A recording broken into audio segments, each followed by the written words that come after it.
أعوذ بالله من الشيطان الرجيم بسم الله الرحمن الرحيم اللهم عجل لوليك الفرج.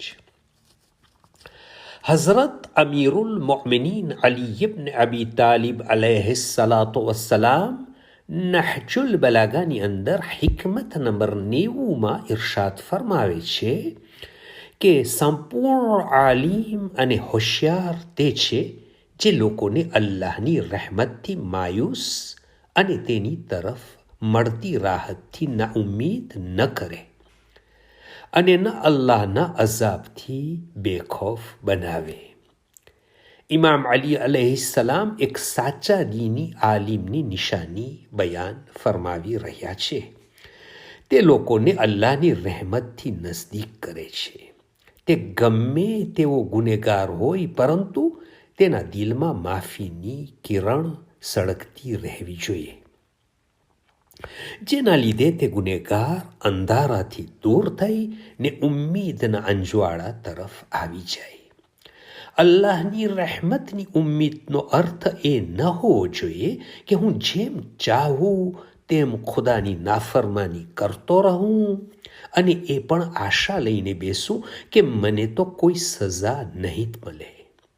આવી ઉમ્મીદ જેમાં કરવું કંઈ ન હોય અને ફક્ત આશા રાખવી એ શૈતાનના વસવસા સિવાય બીજું કંઈ નથી. મોમિનના દિલમાં ઉમ્મીદ અને ખૌફ બંને સરખો હોવો જોઈએ.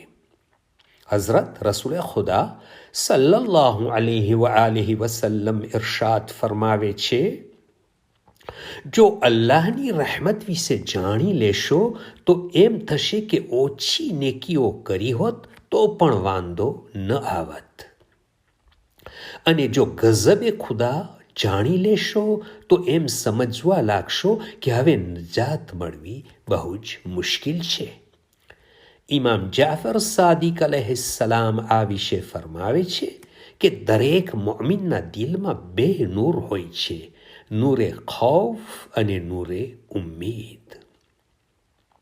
જો બંનેનું વજન કરવામાં આવે તો બંનેનું વજન સરખું હશે.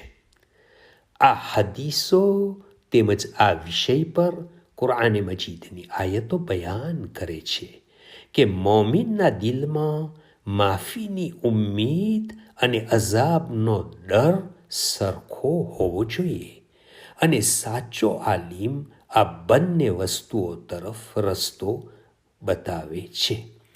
અલ્લાહુમ્મા સલ્લી અલા મુહમ્મદ વ આલી મુહમ્મદ વઅજ્જિલ ફરજહુમ.